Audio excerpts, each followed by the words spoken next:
Como comentaba en algún momento, antes del descanso, resulta que todos los cálculos que yo he hecho durante el primer bloque de clase eran cálculos que estaban asociados a la idea de planificar tasas o ritmos de trabajo. Y muchas empresas trabajan así. Por ejemplo, una empresa automovilística trabaja con esa idea de vamos a hacer 1.500 coches al día. ¿Sí? Pero hay otras empresas en las cuales se trabaja con otra técnica. Y si miráis en NAMIAS, el libro del curso, veréis que nunca se utilizan tasas. Ellos lo que utilizan son trabajadores. Y para que veáis cómo funciona esto, yo lo que voy a hacer es desarrollar el mismo ejemplo que antes, pero lo voy a desarrollar con trabajadores y me vais a permitir que todas aquellas cosas que sean directas, pues que no las desarrolle. Una de las cosas que incluyen todos los modelos con trabajadores es que los trabajadores tienen una capacidad de trabajo.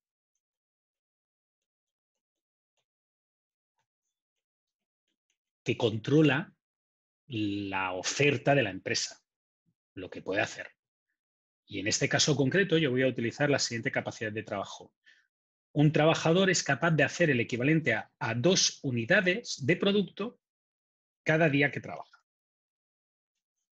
¿De acuerdo? Esto es importante porque esto es un dato y este dato va a influir en gran medida en el cálculo que vamos a hacer. Agustín, José y Matías. Última oportunidad para levantar la mano. Tomo la foto y ahora Luis acaba de llegar, último momento como en el sprint. Hago la foto y dejadme que deje de compartir pantalla para poder abrir esto y ahora vuelvo a compartir pantalla y pongo esto. Muy bien. Ya hemos sacado de la foto, ya podéis bajar la mano. Y voy a intentar explicar, como estaba explicando aquí, había hecho una simulación, había hecho unos cálculos con tasas, ahora voy a hacer otra hoja que va a ser le voy a llamar, cambiar nombre, cálculo trabajadores. ¿De acuerdo? Voy a abrir. Y voy a copiar la parte que era idéntica. Hay una parte que es idéntica. Entonces, la parte que es idéntica no tiene ningún sentido que la vuelva a calcular o que la vuelva a hacer porque es ilógico repetir. ¿Qué es esto de aquí? Los acumulados.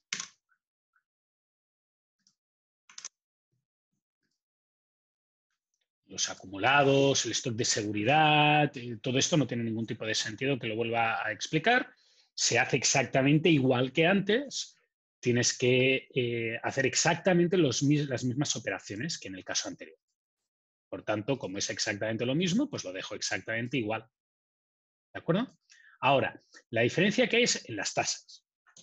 Si antes, en el cálculo anterior, lo que hacíamos era intentar ver cuántas unidades había que hacer cada día, ahora lo que intentaremos ver es el número de trabajadores que necesito.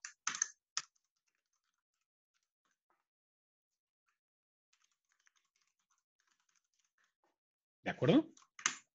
Entonces, si os fijáis, el cálculo que vamos a tener que hacer ahora va a estar asociado a la demanda. Tengo que hacer 500 unidades, este valor de aquí. ¿Sí? Este valor de aquí. Y tengo 20 días. ¿De acuerdo? Y cada trabajador puede hacer 2. Por tanto, si yo tengo un trabajador durante todo un mes, puede hacer 40. 2 por 20. Por tanto, en realidad, el número de trabajadores mínimo que necesitaría sería 550 dividido entre 2 por 20. ¿De acuerdo? Y ahora, lo mismo. Si yo tengo que hacer 1.600 unidades y tengo 40 días, y cada trabajador hace 2 unidades por día, 40 por 2, 80, 1.600 entre 80, este valor de aquí, 20. Y así sucesivamente. ¿De acuerdo? Por tanto, esto lo que me daría, estos valores de aquí, lo que me indican es el número mínimo de trabajadores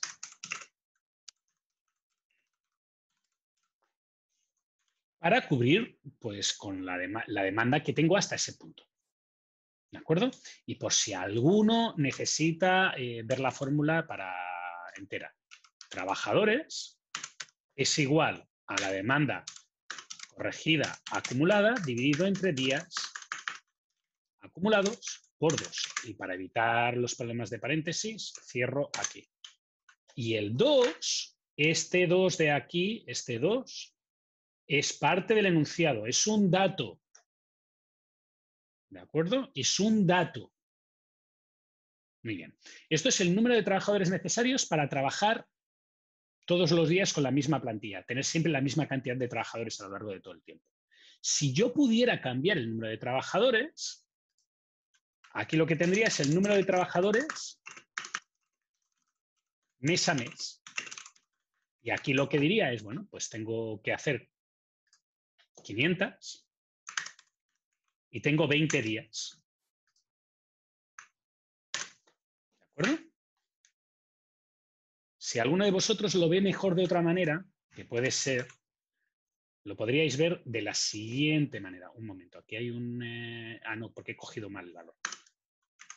Yo tengo que hacer 550 y tengo que hacerlas en 20 días. ¿Vale? Por tanto, eso me indicaría el número de unidades que tengo que hacer cada día. Y cada trabajador puede hacer 2. ¿Sí? Por tanto, esta es otra fórmula. Esta fórmula de aquí es otra manera de presentar exactamente lo mismo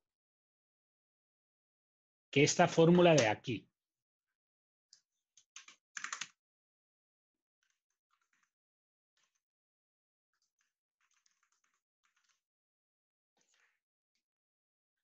Básicamente lo que estoy transformando es el número de trabajadores que necesito para cumplir con esta demanda de 550. ¿Sí? Y ahora, si yo estiro esta fórmula, pues me saldrá otro número de trabajadores mes a mes, diferente. ¿De acuerdo? Ahora, alguno de vosotros puede decir, profe, Nicolás, Cristian, podéis bajar la mano excepto que tengáis alguna pregunta. Si tenéis alguna pregunta, por favor, dejad la mano levantada. Profe, ha hecho... Dime, Nicolás. No, que lo había dejado puesto desde antes. Sí, yo por eso os he dicho, alguno de vosotros la levanta para pasar lista y luego se olvida. Alguno aquí debe decir, profe, ha puesto muchas cosas, no lo entiendo, me he confundido con tantos datos. Vale. Vamos a intentar explicar de nuevo qué significan estos valores de aquí, que los voy a marcar en verde, y qué significan estos valores de aquí, que los voy a marcar en azul. ¿De acuerdo? Los valores en verde son el número de trabajadores que necesito mes a mes para cubrir la demanda del mes. ¿De acuerdo? Sería el equivalente a yo trabajo en un resort y como trabajo en un resort, pues resulta que tengo una temporada alta en verano y en verano contrato gente y en invierno tengo menos gente contratada. ¿Sí? Y lo hago mes a mes, que ni siquiera en un resort se hace mes a mes, se hace por temporadas. Pero aquí, como lo hago mes a mes, lo que digo es, por ejemplo, este 51,42 de aquí. ¿De dónde ha salido? Pues este 51,42 de aquí ha salido de decir que yo tenía una demanda de 2.160 unidades, ¿sí? Y tengo 21 días para hacerla. Por tanto, este valor de aquí es 2.160 dividido entre 2 por 21. 2 por 21 es que un trabajador que trabaja todo el mes hace 2 por 21, 42. Y fijaros qué es lo que sale aquí. Es 7 dividido entre días laborales por 2. ¿De acuerdo? Vale, ese es el número de trabajadores que necesito mes a mes. Por tanto, fijaros que esto de aquí, entre comillas, y luego veremos que no es entre comillas, que es real, que es exactamente eso, corresponde a trabajar JIT. ¿Sí? Porque cada vez hago lo que toca. contrato y descontrato. Y fijaros que tiene el mismo problema que habíamos visto antes con las tasas, porque si os fijáis aquí tenéis un número muy alto y aquí un número muy bajo. Y eso significa que tu empresa contrata y despide demasiada gente y eso es infactible. Por tanto, como eso no acostumbra a ser práctico, tenemos que ir a esta alternativa. Y esta alternativa, que es la que está en azul, que es la que voy a escribir aquí, ¿de acuerdo? Es el número de trabajadores fijos para todo el periodo necesarios para cubrir con la demanda hasta un periodo concreto. Por lo tanto, fijaros que este número de aquí, este 25,40 y algo, básicamente sale de hasta marzo tendría que haber hecho 3.150 unidades y cada trabajador me hubiera hecho 62 por 2. Por tanto, en total necesito 25,40 unidades. Y estos valores de aquí, estos números de trabajadores necesarios, es algo parecido a la tasa constante.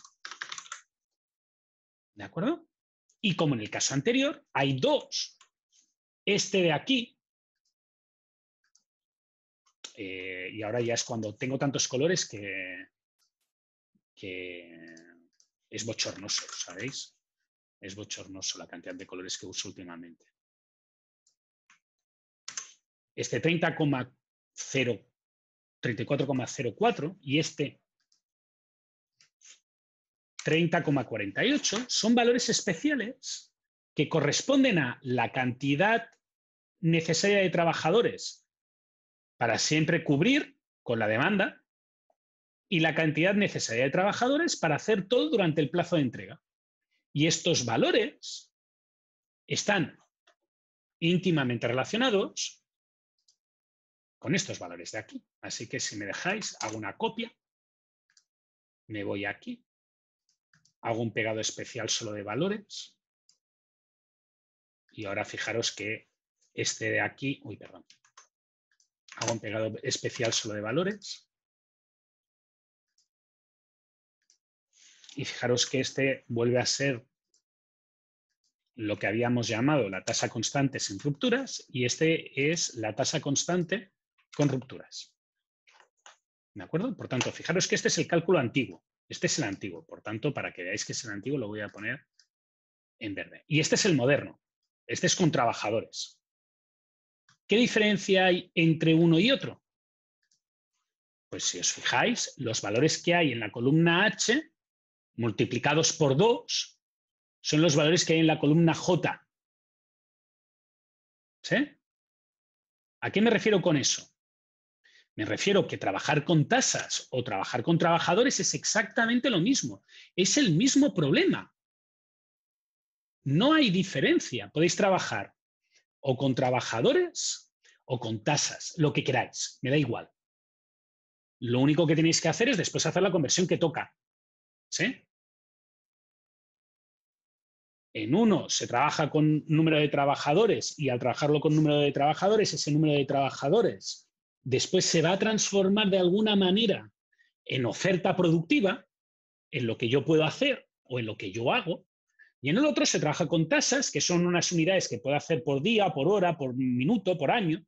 Y eso se transforma en lo que hago, en unas tasas, en lo que realmente hago por día. ¿De acuerdo? A efectos prácticos, me da igual que yo os ponga el problema con trabajadores o que me ponga el problema con tasas. Y me da igual cómo lo calculéis. Es más, yo nunca había calculado con trabajadores, siempre había calculado con tasas y el cálculo de trabajadores lo hacía al final. Pero el libro, alguno de vosotros mira el libro y el libro lo hace directamente con trabajadores y hace el camino contrario. Trabaja siempre con trabajadores y si tiene que hacer tasas lo hace al final. A mí, utilizad la técnica que más os guste. Al final, y eso es la parte que a mí me importa,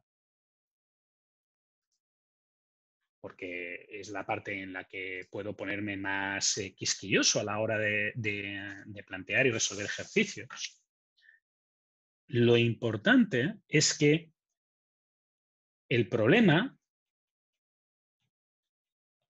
se resuelva considerando la unidad lógica de oferta. ¿Sí? De capacidad, si queréis. La que sea, me da igual. Esa unidad Profe, lógica, un segundito, Josefa, esa unidad lógica al final te tiene que ser o te tiene que llevar a unidades por unidad de tiempo. Y esas unidades por unidad de tiempo acostumbran a ser siempre las que son, porque esto es la forma típica de presentar la demanda. ¿Dudas? Josefa, por favor, ahora sí. Dime. sí, todavía estoy un poco perdida con la diferencia entre entre las tasas y la otra, la HIT y la Vale, a JIT ver, y la... en la Just in Time, yo generalmente explico tres. Bueno, generalmente no. Sí, hay a veces que explico dos y hay a veces que explico alguna más, pero por norma general se explican estas tres. La JIT. La JIT quiere decir, cada mes hago una cosa diferente. ¿Sí? La JIT es lo más parecido a cómo os planteáis vosotros, no digo todos, pero muchos de vosotros, el fenómeno del estudio. No estudias hasta la semana donde tienes la prueba.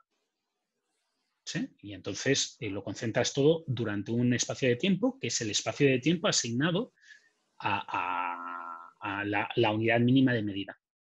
¿De acuerdo? Por tanto, tu tasa pasa a ser que si en una semana no tienes trabajos, no tienes pruebas, no tienes nada, no haces nada, y después la semana siguiente, si tienes 3 pruebas, pues estudias un montón y duermes poco. Eso es JIT. Y fíjate que eso nos ha salido aquí.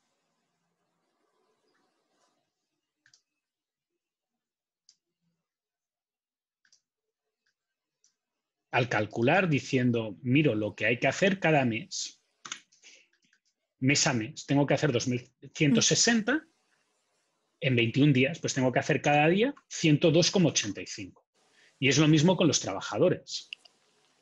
Me dice en trabajadores, tengo que hacer 2.160 y tengo 21 días. Cada día un trabajador hace 2, por tanto, necesitaré 2.160 dividido entre 42, que es lo que haría un trabajador que trabajara todo el mes. ¿De acuerdo? Eso es JIT. Ahora, vamos a la tasa constante sin ruptura y a la tasa constante con ruptura. La idea de la tasa constante sin ruptura y la idea de la tasa constante con ruptura es, se trabaja a ritmo fijo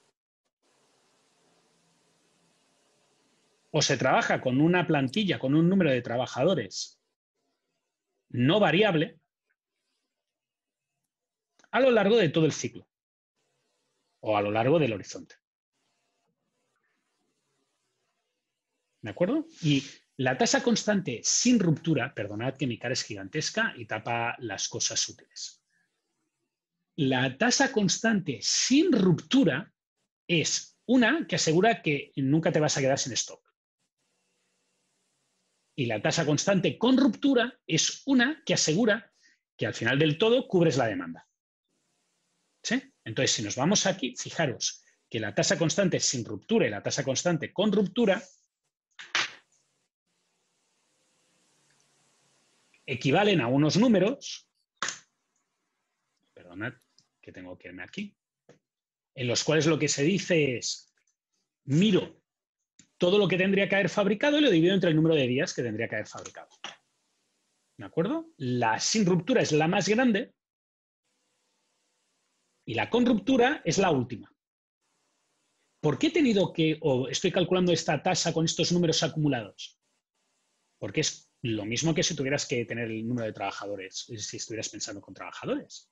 Si tú vas a tener 30 trabajadores, cada trabajador va a trabajar en esta cantidad de días, por ejemplo, en 140 días o 104 días, cada día hace 2, pues en total eso significa que un trabajador en esos meses habrá hecho 208 y hasta ese momento tendrá que haber completado una demanda equivalente a 7.080. Por tanto, 7.080 dividido entre ese valor me da esto de aquí.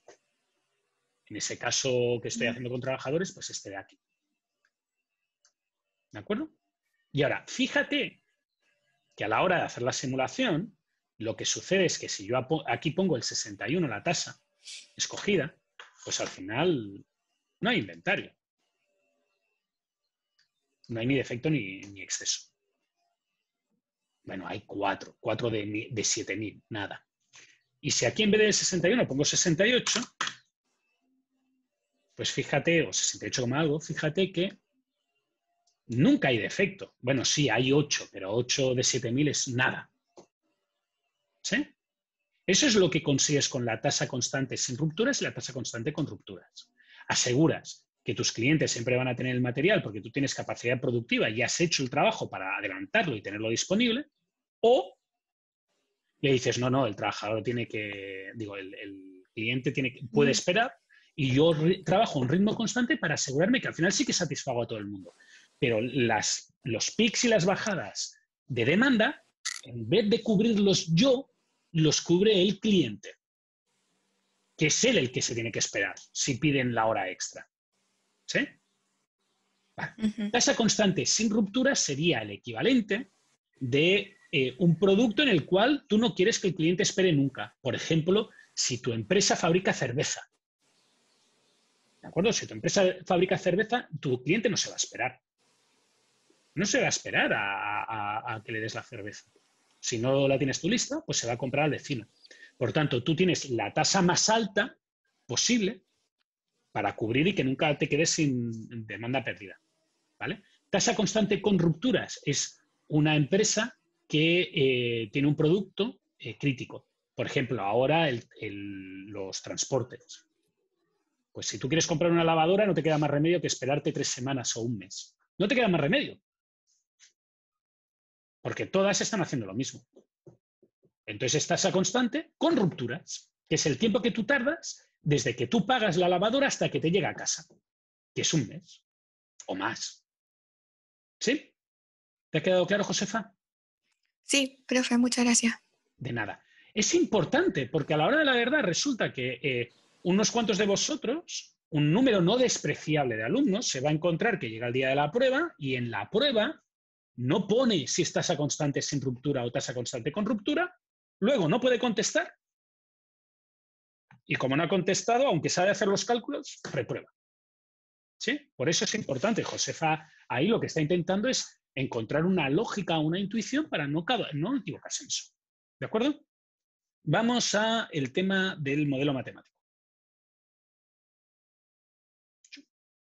Aquí tienes tenéis el resumen verbal de lo que he explicado con tasas. Que al final las tasas se transforman en trabajadores. Y ahora vamos al modelo.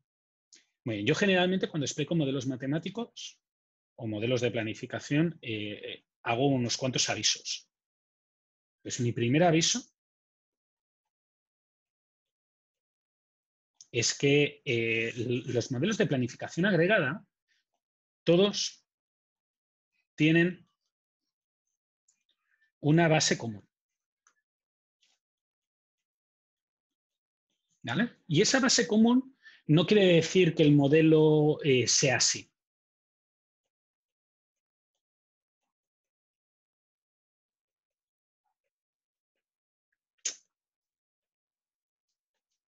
Que sí, que también, pero no solamente esto.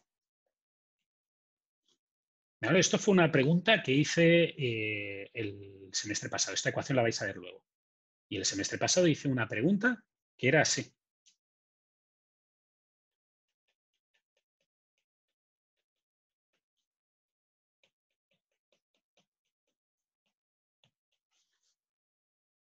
Y alguien dije, ¿qué significa Z? ¿Qué significa Y? ¿Qué significa X? ¿Qué significa W? Y no supieron contestar. Y la de arriba lo hubiera contestado todo el mundo. Bien, esto es el stock, esto es la producción en horas normales, esto es la producción en horas extras y esta es la demanda. ¿Vale? Por tanto, el hecho de que todos tienen una base en común implica que tienes que entender la lógica que hay en la base en común para que si yo cambio los decimales, digo las letras, y en vez de poner, creo que puse alfa, beta, gamma y delta, pues sigues sabiendo resolver. ¿De acuerdo? O sigues sabiendo lo que hay. El segundo aviso, que es tan importante como el primero, es que generalmente los modelos matemáticos que se explican para planificación agregada son modelos lineales. ¿Sí? Y esto es algo que podríamos discutir eternamente, pero yo os voy a explicar el por qué creo que es importante que sean modelos lineales. Un modelo lineal es un modelo en el cual las variables, las ecuaciones son lineales. ¿Sí? No cuadrados, no multiplicaciones entre variables,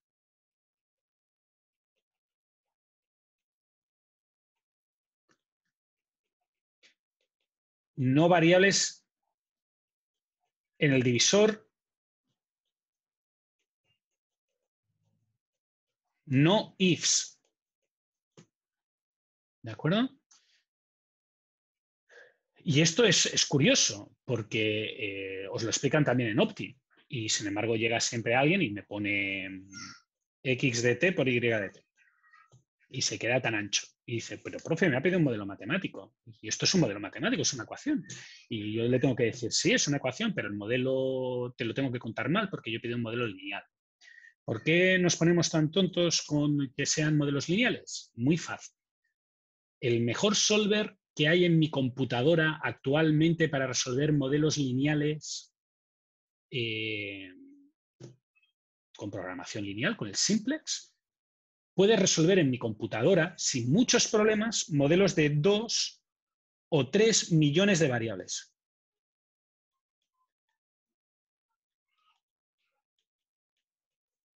¿Sí? Que no está mal.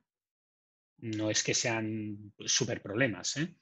Esto era un súper problema hace 20 años. Ahora esto es un problema que se puede resolver fácilmente en una computadora de casa. No en todas, pero en una computadora que puede ser una tienda y decir, démela. Sin embargo, el caso no lineal, para el caso no lineal, ¿de acuerdo? Cuando hay multiplicaciones, cuadrados, ifs y demás,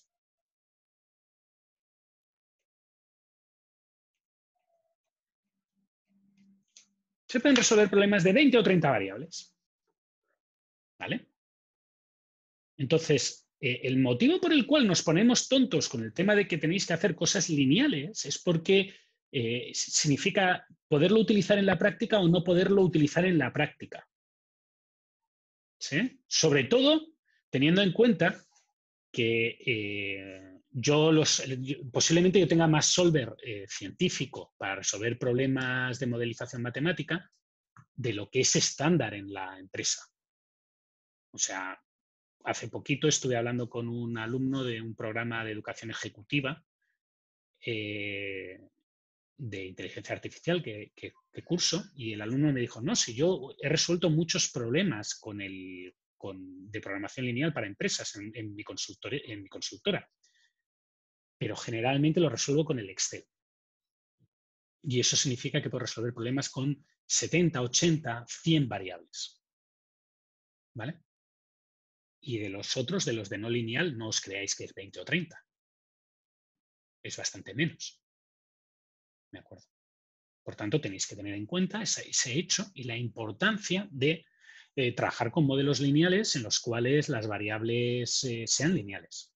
Las variables pueden ser valores enteros, pero lo que no os vamos a permitir es que utilicéis cosas que no sean un modelo lineal. Y eso se penaliza en las pruebas, se consideran erróneos. ¿Vale? El tercer aviso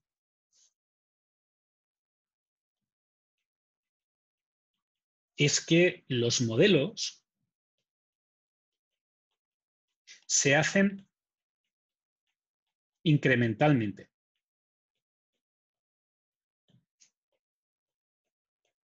¿Y qué significa eso? Bueno, pues significa que si yo tuviera una pizarra de esas grandes, como las que tenéis en la universidad, pues yo lo que hago, empiezo esta clase dividiendo la pizarra en trozos y pongo un trozo que son los parámetros. otro trozo que van a ser las variables, otro trozo que va a ser la función objetivo y otro trozo que van a ser las restricciones. Obviamente, cuando yo lo hago ahora, estos modelos, tengo muchos años de experiencia haciendo modelos de planificación agregada y parece que los haga de arriba a abajo, de los parámetros a las restricciones, pero no hace tanto, o sea, bueno, se hace mucho, pero no tanto, que es cuando yo empecé. Yo no los hacía como los voy a hacer con vosotros, los hacía como estoy haciéndolo, como os lo estoy enseñando a hacer. Se rellenan cosas dependiendo de lo que necesitéis. ¿De acuerdo? Muy bien. Y ahora vamos a ver lo típico, porque he explicado qué es lo típico que puede pasar. Pues yo no os voy a pedir que desarrolléis un modelo matemático entero ahora mismo en una prueba, porque es muy difícil escribirlo en Excel. No puedo estar seguro de que la mayoría de vosotros sabéis utilizar las fórmulas de Excel, de Word. Hay problemas de exportación de fórmulas, por tanto tenéis que escribir de la forma más simple posible. Y eso significa que generalmente yo os doy el modelo o os doy partes del modelo y os pido que expliquéis que está haciendo ciertas cosas. ¿De acuerdo? Y para ello lo que tenéis que entender es más o menos cómo se construye un modelo en general. ¿Cuáles son las características típicas de todo lo que tiene un modelo? ¿Sí? Y eso significa que generalmente un modelo de programación lineal para planificación agregada va a tener unos parámetros que son habitualmente los mismos, con algunas modificaciones, unas variables que acostumbran a ser más o menos siempre las mismas, con alguna modificación, una función objetivo que acostumbra a ser única, y después un conjunto de restricciones que sí que varían un poco, pero la mayoría son idénticas. O como mínimo están dentro de unos ciertos principios. ¿De acuerdo? Entonces, voy primero por los parámetros. Generalmente los parámetros son los datos.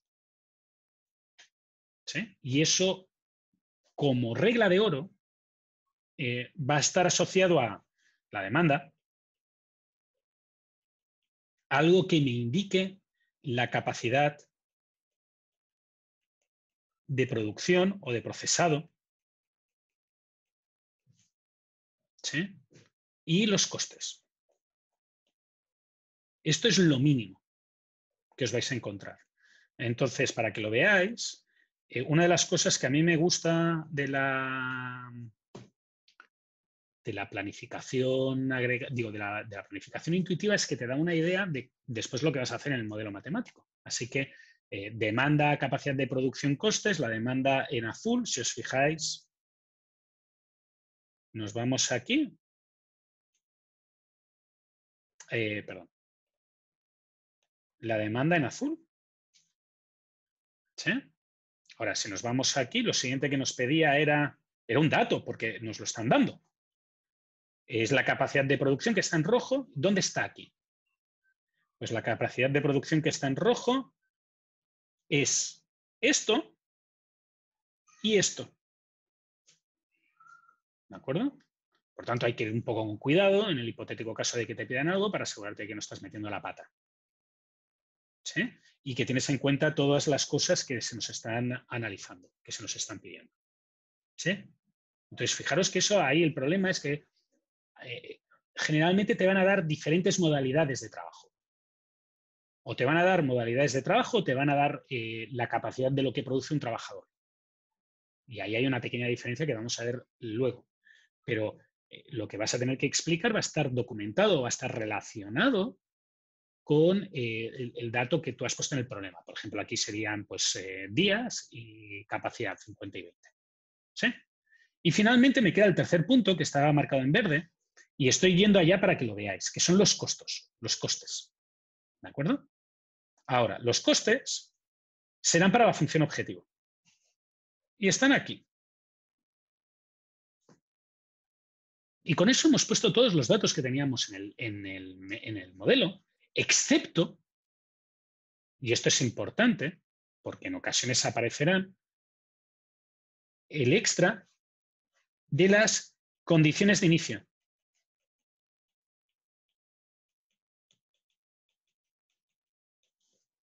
¿Cuáles son las condiciones de inicio? Pues generalmente las condiciones de inicio pues es el stock inicial, el número de trabajadores inicial,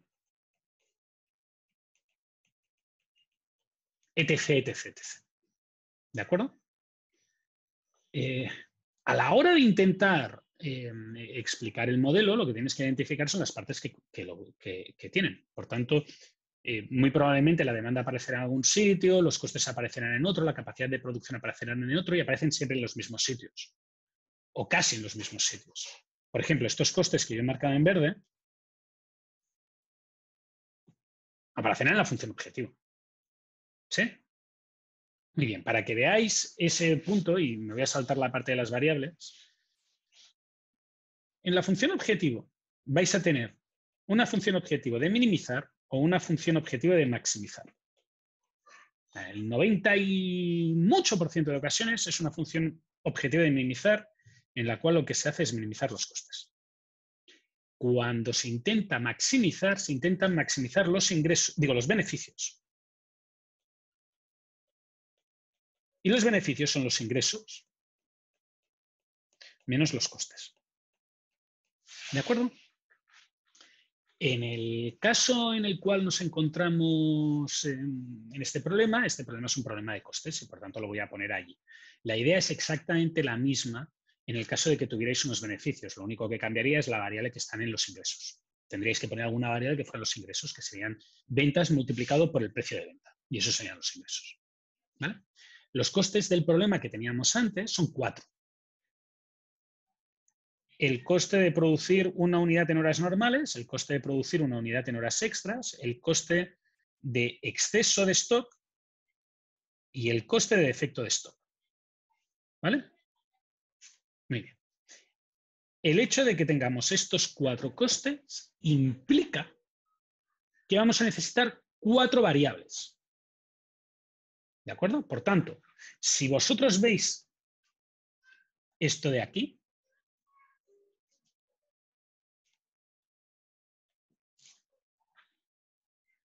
fijaros que ya no necesitáis saber qué es x de t. No necesitas que yo os diga qué es x de t.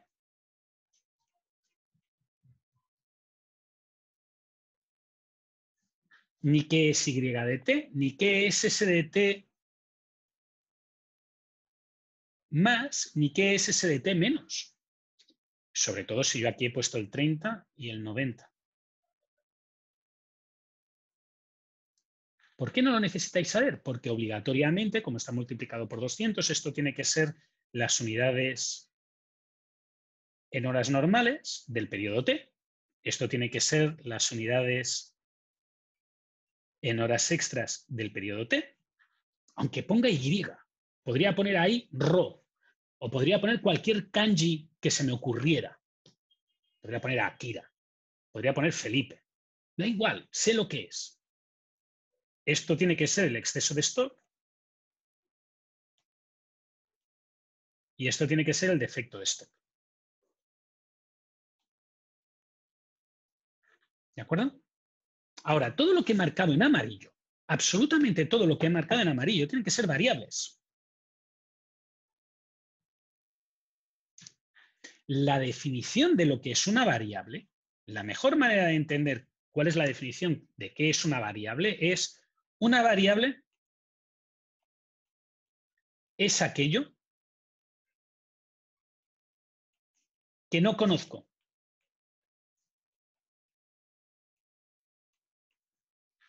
¿Vale? ¿Qué es lo que le estoy preguntando al programa? Que le estoy preguntando a mi algoritmo o le estoy preguntando al programa lineal que me resuelva. Y ahora, de nuevo, yo entiendo y sé que antes de explicar Opti, tuvisteis un curso de programación. Y en el curso de programación os dijeron que una variable era otra cosa. Y estoy totalmente de acuerdo. En programación, el término variable se utiliza diferente que en optimización. No es lo mismo. Y que aquí.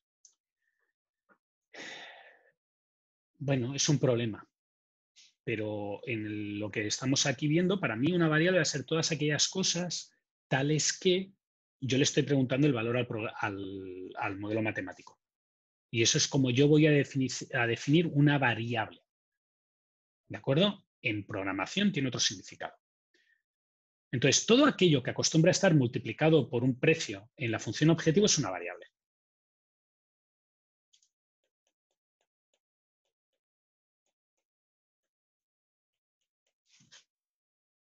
Y si os fijáis, esta x de t, y de t, s de t plus y s de t menos coincide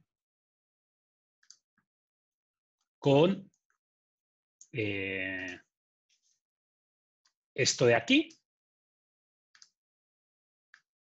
y esto de aquí. ¿De acuerdo? Que eran las cosas que yo utilizaba para multiplicar por esto y obtener el coste total, la función objetivo.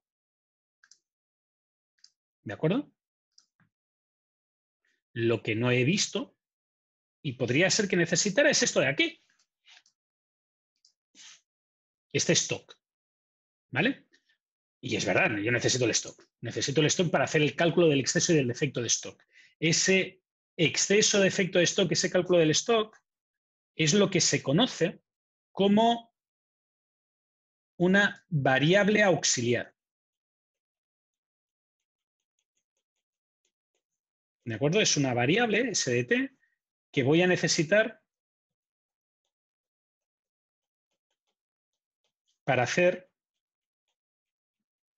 ciertos cálculos. ¿De acuerdo?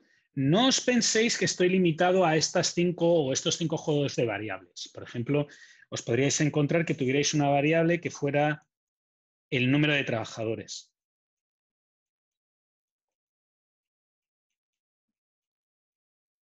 Y una variable que fueran los contratos y otra variable que fueran los despidos. ¿Sí? No pasa nada. Simplemente pues están ahí. Los que necesitéis, dependiendo de lo que necesitéis. ¿Vale? El caso del stock, fijaros que en este problema vamos a tener una parte que va a ser stock, lo típico, que puede ser positivo o negativo, y tenemos otra parte que es cuando es positivo y cuando es negativo.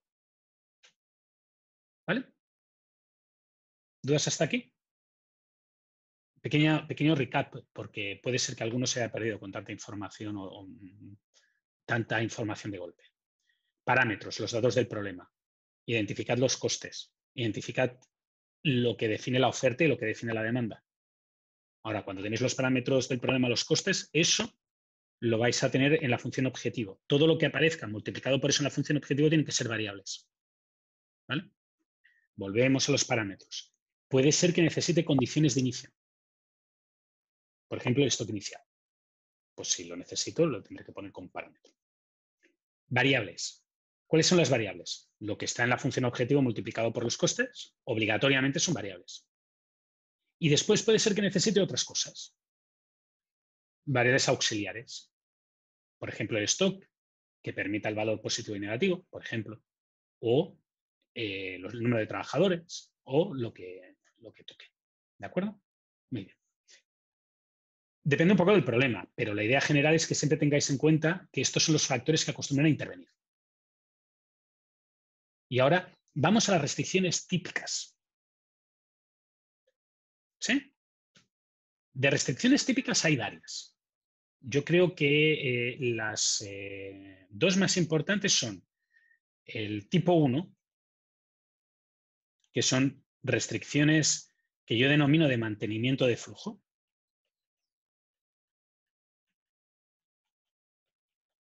Bueno, yo y la literatura científica, no es que sea solamente una idea mía, que se utilizan para verificar la demanda y calcular el stock o para calcular el número de trabajadores. Y las de tipo 2.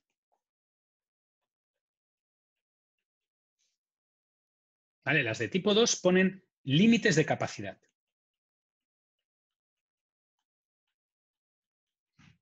¿De acuerdo? La mejor manera de intentar mirar qué restricciones tiene el problema es ir por el enunciado y ver las cosas que nos están explicando en el enunciado. Por ejemplo, yo en el límite de capacidad te he dicho que no se pueden hacer más de 50 unidades por día en horas normales. Por tanto, si mi variable horas normales es x de t, pues tengo que imponer esta condición.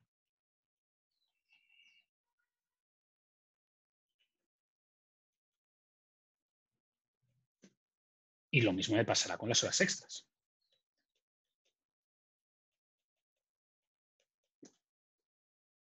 ¿Vale? Límites de capacidad vais a tener muchos. Ejemplos que se me ocurren aparte de la capacidad productiva. Límites de inventario, que el almacén tiene una capacidad finita. Límites de contratación y despido, para intentar evitar que haya cambios bruscos de personal. Límites en el cambio de tasas, millones. ¿Vale? Y todas son más o menos lo mismo. Lo que intentas evitar, menor o igual que el límite que tú estás imponiendo. Y si tiene que ser como mínimo una cantidad, siempre tienes que hacer como mínimo una cantidad, porque si no, pues al contrario. ¿Vale? Y ahora, las de tipo 1, las de mantenimiento de flujo. Las de mantenimiento de flujo, yo la primera vez que las estudié les llamaron ley de Kirchhoff. Así que alguno de vosotros puede ser que se acuerde de la ley de Kirchhoff porque ha hecho electricidad. Lo que dice la ley de Kirchhoff es que en un nodo todo lo que entra es igual a lo que sale. El nodo en este caso es un mes, un periodo. Y ahora, para calcular lo que entra y lo que sale, lo que se dice es que ¿qué entra en ese mes? Pues entra el stock del mes pasado y entra lo que hemos producido durante ese mes. ¿Y qué es lo que sale? La demanda y el stock del mes siguiente. ¿Vale? Y esto ahora lo podéis escribir como queráis, pero lo podríamos escribir de la siguiente manera. S de t es igual a S de t menos 1 más x de t más y de t más demanda de t. Perdona, menos demanda de t. O lo podríamos haber hecho como parece más lógico.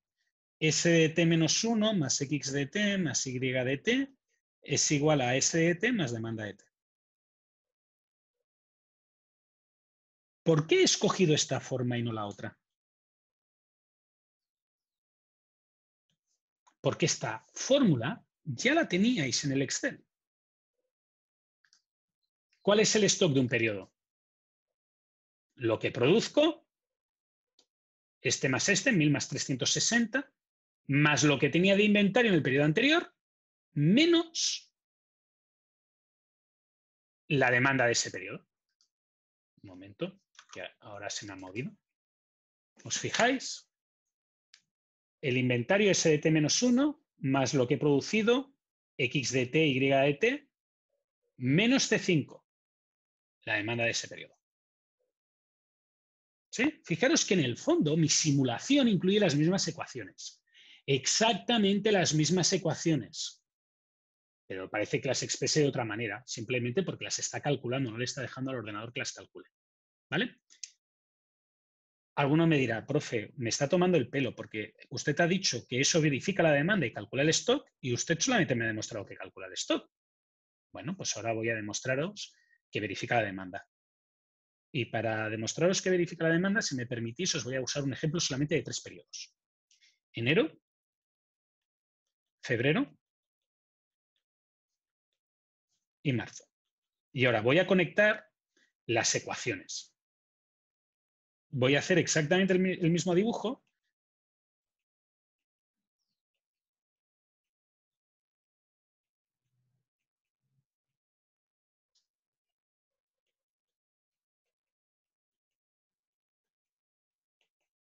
Y ahora fijaros que aquí en el fondo lo que tengo es el stock de 1, el stock de 2, el stock de 3 y aquí es el de S de t menos 1, por tanto el S0. Por si alguno se pierde. 1 equivale a enero, 2 equivale a febrero y 3 equivale a marzo. ¿Sí? Muy bien. Ahora, condiciones iniciales, stock inicial, 0. Condiciones finales. Impongo una restricción extra que diga que el stock final tiene que ser mayor o igual a 0. ¿Sí? ¿Por qué? Porque lo necesito. Ahora veréis por qué. Y ahora miremos esta cajita de aquí. Miremos estas ecuaciones de aquí. Yo sé que el stock que tiene que salir por aquí tiene que ser mayor o igual que 0 porque lo he impuesto como una condición. Entonces, para que esto se cumpla, teniendo en cuenta que aquí tengo la demanda de marzo, esta ecuación se puede cumplir de dos maneras. Se puede cumplir porque produzco en marzo y la suma entre X e Y de marzo sirve para cubrir con la demanda, o porque el stock anterior, el stock del mes de febrero, es positivo. Y por tanto lo hice antes, y como lo hice antes ya no lo tengo que hacer ahora. Así que fijaros que el hecho de imponer que el stock final tiene que ser 0 obliga a que se satisfaga la demanda de marzo. Ya sea con la producción de marzo o con inventario que venga de febrero. Ahora vamos a ver la ecuación de febrero. Y fijaros que aquí yo no estoy forzando eso. Yo no estoy forzando, por tanto podría pasar, estoy forzando que salga el material que toca de febrero para abajo. Pero esto podría ser que lo hiciera poniendo este valor en un valor muy negativo. Ni inventario ni produzco, pero lo que hago es que la demanda, la demanda la cumplo haciendo que el inventario sea negativo. Si lo hago así, fijaros que en la caja 3, en la caja en verde, entra inventario negativo y entonces para que el sistema de ecuaciones, la ecuación de la caja verde cumpla, la única manera que tengo es que haya producción en marzo, que sea suficiente para satisfacer la demanda de marzo y el defecto de stock que me viene de pedidos anteriores. ¿Sí? Por tanto, fijaros que el hecho de que aquí esté forzando que tiene que salir 0 más implica que satisfago la demanda de marzo, que implica que satisfago la demanda de febrero, que implica que satisfago también la demanda de enero. Porque es la única manera de cumplir todas estas ecuaciones, la única. ¿De acuerdo? Por tanto, fijaros que estas ecuaciones, su conjunto, permite verificar la demanda, que es lo que hemos visto aquí. ¿Sí? Ahora, otra cosa que nos pueden pedir es, o que acostumbra a pasar, es que tengas que calcular los trabajadores. Y para calcular los trabajadores tienes una ecuación casi idéntica.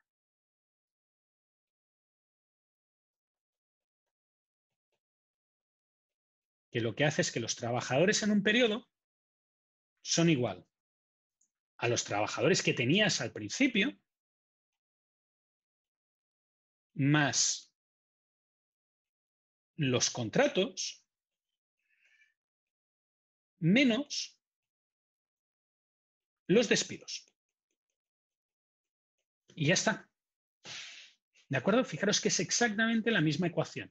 Es idéntica a esta ecuación. Lo único que cambia es que en vez de haber X e Y, que es producción, pues hay contratos, solo contratos. Y en vez de haber demanda, pues hay despidos. Pero la ecuación es exactamente la misma. ¿De acuerdo? La última ecuación que puede ser que os encontréis en algún caso es que normalmente el stock se dice que es libre de signo. Que puede tomar valores positivos y valores negativos.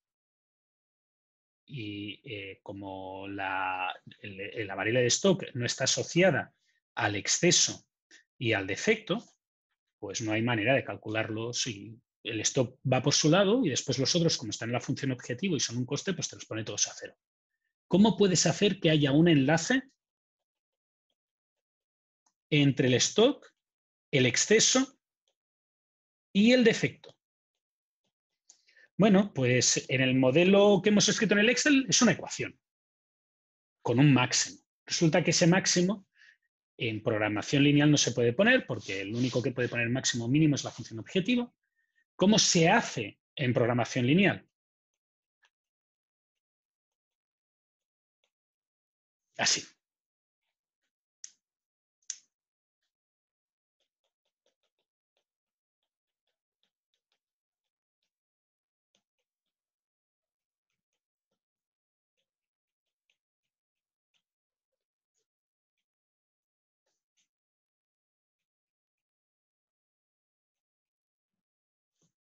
Así, con esta ecuación.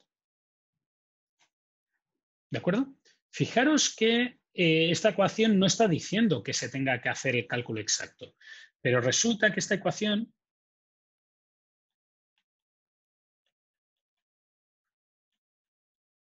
junto a la función objetivo va a conseguir hacer lo que yo quería. Por ejemplo, si el stock es 30,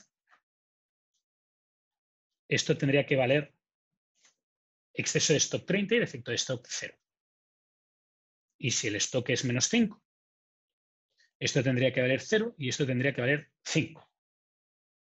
Y fijaros que la ecuación lo cumple. Ahora, ¿por qué no lo hacemos así que también cumple? Pues porque en la función de costo, fijaros que SDT está multiplicado por un costo, SDT positivo, SDT negativo está multiplicado por un costo. Por tanto, entre pagar 30 por algo más 0 por algo o 31 por algo más 1 por algo, pues va a preferir siempre esta opción de aquí. Y lo mismo en la opción de abajo.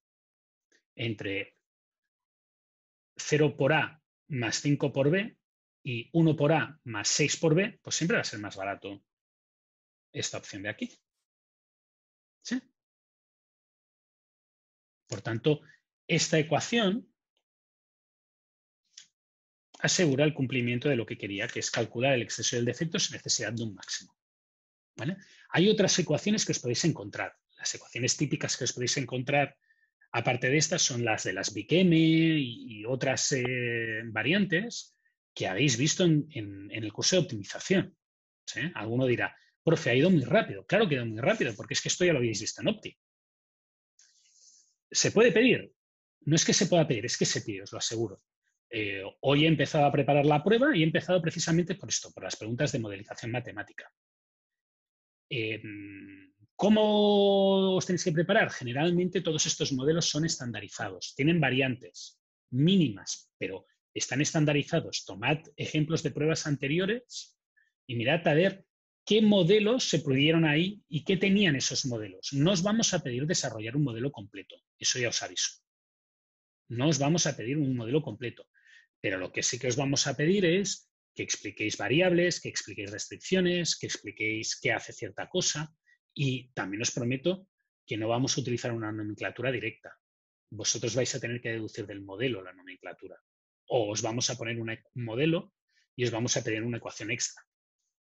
¿De acuerdo? Eso es lo que os vamos a pedir de modelización matemática. Y os aseguro que lo vamos a pedir. ¿Por qué he hecho este enfoque de partes? Bueno, como os estaba comentando, yo os voy a pedir partes. Entonces tenéis que identificar las partes que tiene cualquier modelo. Si os vais a la práctica, a la ayudantía de la semana pasada, veréis que se desarrolló un modelo matemático completo. Si ahora destripáis ese modelo matemático y analizáis cada una de sus partes, vais a ver que son las partes que yo he explicado aquí. Son cada uno de los puntos que yo he explicado aquí. ¿De acuerdo? Y dicho esto, voy a activar la edición y, como siempre, voy a poner el control de esta semana. El control de esta semana es... Estamos en la semana del 19 de octubre. El control de esta semana es de lo que he explicado en la primera hora, más un poquito de lo que he explicado en la segunda hora. ¿De acuerdo? Por tanto, yo me voy a quedar por aquí para contestar cualquier duda que tengáis. Si no tenéis dudas, ya sabéis, podéis entregar y según vayáis entregando, pues os podéis ir viendo. No